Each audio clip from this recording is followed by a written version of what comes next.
va mixer. La dénutrition touche jusqu'à 60% des patients âgés hospitalisés. De plus, cette dénutrition va se grever de complications intra-hospitalières qu'on peut noter comme 4 à 6 fois plus importantes. Cette dénutrition, elle aura pour conséquence une perte de la masse musculaire, ce qu'on appellera la sarcopénie lorsqu'elle est associée à une perte de fonction, qui exposera donc nos patients âgés à des risques de chute et donc de fractures. Concernant également la survenue de plaies et la non-cicatrisation de ces plaies chroniques. Aujourd'hui, le diagnostic de la dénutrition se fait essentiellement sur des critères cliniques. On parle d'une perte de poids supérieure à 5% en un mois ou supérieure à 10% en 6 mois, d'un IMC inférieur à 21. L'IMC est l'index de masse corporelle. Il correspond au poids que l'on rapporte à la taille au carré du patient.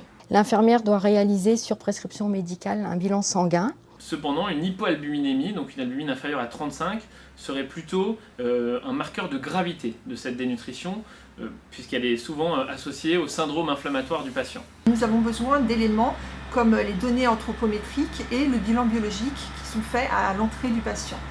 Ça nous permet de déterminer les besoins théoriques du patient.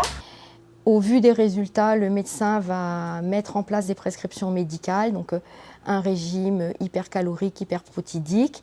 Voilà, la marchandise, elle va dans les fours ici.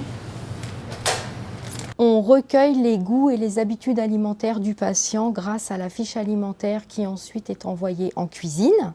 Afin de connaître ses goûts, ses capacités alimentaires, la texture et d'adapter au mieux l'enrichissement des repas. Nos plats sont enrichis et généralement à base essentiellement de protifères ou de poudre de lait entier. Et en collaboration avec le secteur diététique, on essaye au fur et à mesure des cycles de menus saisonniers de développer le type de plat chaud essentiellement, puisqu'on ne fait que du plat chaud, pour leur fabrication de plats enrichis. Donc ça sert aussi bien, c'est comme une poêle. La diététicienne, elle va adapter les goûts, les textures. Les stratégies mises en place consistent à enrichir de préférence le petit déjeuner à l'aide de boissons lactées enrichies que l'on peut mettre dans le café, dans les bouillies, à l'aide de produits laitiers, de gâteaux enrichis, de fromage. Ça consiste aussi à accentuer les repas enrichis. Grâce au service restauration, nous avons établi des menus, des cycles de menus enrichis avec des plats enrichis faits par la cuisine. Le besoin nutritionnel est au départ calculé par le secteur diététique et ensuite il est intégré à la recette. Aujourd'hui, à peu près, nous fabriquons une vingtaine de plats différents. Sur ces 20 plats, entre 5 et 8 sont enrichis quotidiennement, type potage enrichi, des purées, des plats complets type parmentier de poisson ou parmentier de viande, des laitages et depuis peu de temps des pâtisseries. On va refroidir, on va mettre toutes les échelles, on va refroidir les produits. Tous les jours, on doit faire le suivi et l'évaluation afin de réadapter si nécessaire. La traçabilité et le travail entre les équipes est indispensable pour une prise en charge optimale des patients, notamment la surveillance des ingestats et le contrôle de la prise des suppléments. Parce que parfois, il y a des compléments qui ne conviennent pas aux patients. Donc, il faut rappeler la diététicienne, il faut vraiment communiquer, tracer, faire les transmissions entre collègues lors des transmissions orales. Pour chaque plat nouveau enrichi, on envoie une petite feuille qui s'appelle une enquête de satisfaction dans chaque service, sur lequel est précisé effectivement comment le nouveau plat aura été apprécié par les patients.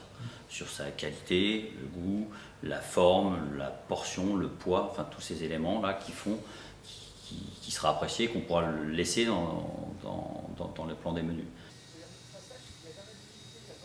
Alors on note vraiment un lien intime entre la Covid-19 et la dénutrition.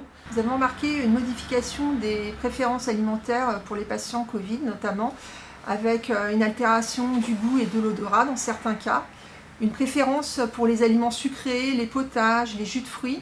Les symptômes également tels que la toux, les troubles digestifs, fréquents chez les patients âgés atteints de Covid-19, vont également diminuer les apports.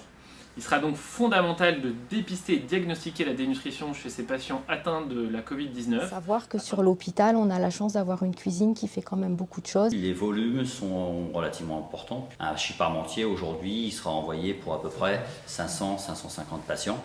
La communication entre les équipes diététiques, médicales, paramédicales, hôtelières et la restauration sont indispensables.